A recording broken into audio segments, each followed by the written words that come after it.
Hello guys, welcome back. Today we are going to learn about use of there.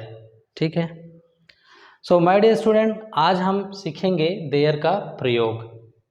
there का प्रयोग सीखने से पहले हम क्या करेंगे, कुछ चीज़ों को हम पहले पढ़ लेते हैं.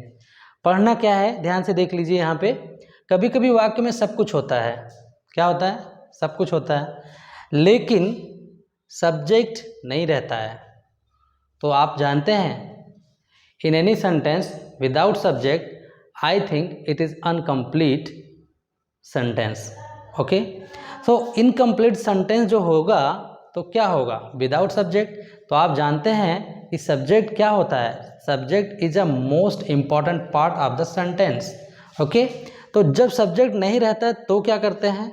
हम जानते हैं कि बिना subject के किसी वाक्य का शुरुआत नहीं किया जा सकता, लेकिन एक ऑप्शन यहाँ पर है. उस सब्जेक्ट के स्थान को पूरा करने के लिए हम एक वैकल्पिक सब्जेक्ट यानी जिसे हम देयर कहते हैं उसका प्रयोग कर लेते हैं. तो देयर का प्रयोग हम करते कैसे हैं, कब करेंगे, ये भी जानना बहुत ज़रूरी है. ठीक है, देखिए देयर का यूज बहुत लंबा नहीं है, बहुत लेंदी नहीं है, but I think it is good for our speaking and it is very helpful to making translation Hindi to English, English to Hindi. Okay, आइए हम इसे थोड़ा सा देख लेते हैं. यहाँ मैंने उदाहरण पहले से लिख दिया है, कोई बात नहीं.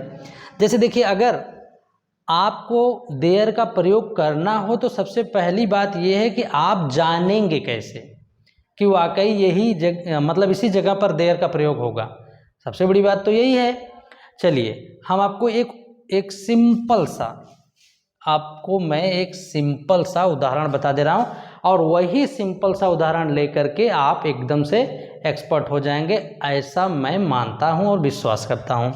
जैसे मान लीजिए, अगर मैं ये कह दूँ कि मेरे घर में एक बिल्ली है. देखिए, बस इसी से सारा कॉन्सेप्ट आपका क्लियर हो जाएगा. मेरे घर में एक बिल्ली है, तो देयर का प्रयोग करने की बात हो रही है ना, कि देयर का प्रयोग हम करेंगे कहाँ. देखिए यहाँ पे लिखा है, और देयर का प्रयोग आपको करना है तब जब कोई सेंटेंस में है रहे लास्ट में, उसके ठीक पहले नाउन हो. अगर ऐसा सेंटेंस आपके सामने आया और वो गिनती भी उसके बारे में बताई जा रही है, जैसे यहाँ पे लिखा है मेरे घर में एक बिल्ली है. ठीक है, तो आप यहाँ ध्यान दीजिए, यहाँ पे है और यहाँ पे क्या है, बिल्ली. तो क्या है ये, कैट. कैट मतलब क्या, बिल्ली, और ये है माय डियर नाउन.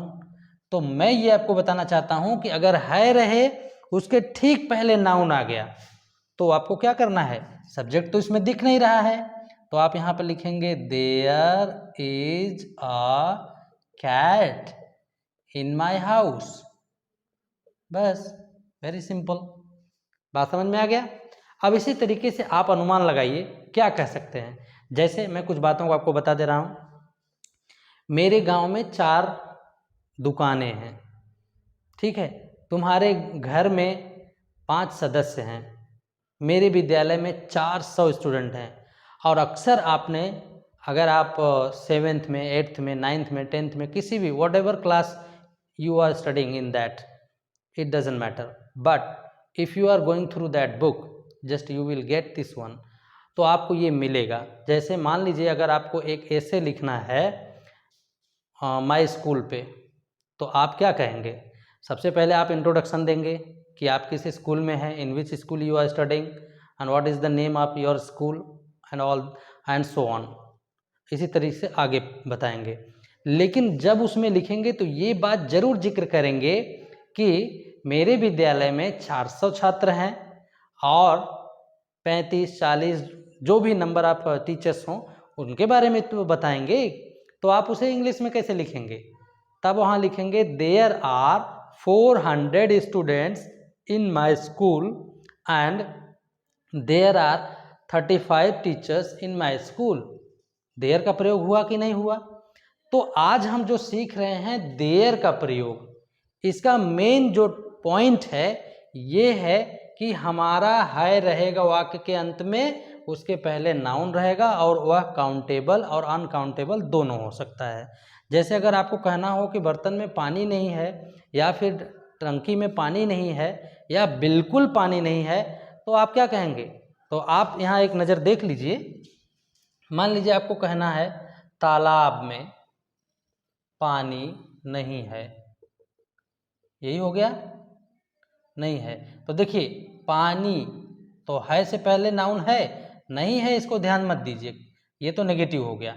तब आप क्या कहेंगे? There is no water in the pond. हुआ कि नहीं हुआ? समझ में आया? खेत में एक भी जानवर नहीं है। There is no any animal in the field. या फिर आप कह सकते हैं खेत में बहुत सारे जानवर हैं, there are so many animal. यानी ये आपको ध्यान देना है कि ऐसे सेंटेंसेस में आपको सब्जेक्ट नहीं मिलेगा भाई, और अगर सब्जेक्ट नहीं मिला तो देयर का प्रयोग। और इसे क्या कहते हैं? Introductory verb. इंट्रोडक्टरी वर्ब के नाम से जाना जाता है। अगर आपको ज़्यादा जानकारी चाहिए तो इंट्रोडक्टरी वर्ब का नाम आएगा तो उसमें हम कहते हैं देयर का यूज। ठीक है, तो माय डियर स्टूडेंट, आज ये छोटा सा टॉपिक लेकिन बेहद ही इंपॉर्टेंट और मज़ेदार था, इसलिए मैंने इसको दिया ताकि बहुत सारे स्टूडेंट का ऐसा कुछ पॉइंट में वीकनेस होता है, तो मैंने सोचा कि इस पर भी एक वीडियो बना ही देते हैं। तो ठीक है, आज के लिए इतना ही वीडियो है। नेक्स्ट वीडियो में मिलेंगे आपको नए टॉपिक के साथ। ठीक है, और एक बात कहना चाहते हैं कि वीडियो अगर आपको अच्छा लग रहा है तो डेफिनेटली सब्सक्राइब करिए और आप इससे पढ़िए। और मैं आशा करता हूं कि this video means such videos definitely will be helpful for you. Okay, तो आज के लिए इतना ही, मिलते हैं नेक्स्ट वीडियो में and see you in next video. Okay, thank you, bye bye.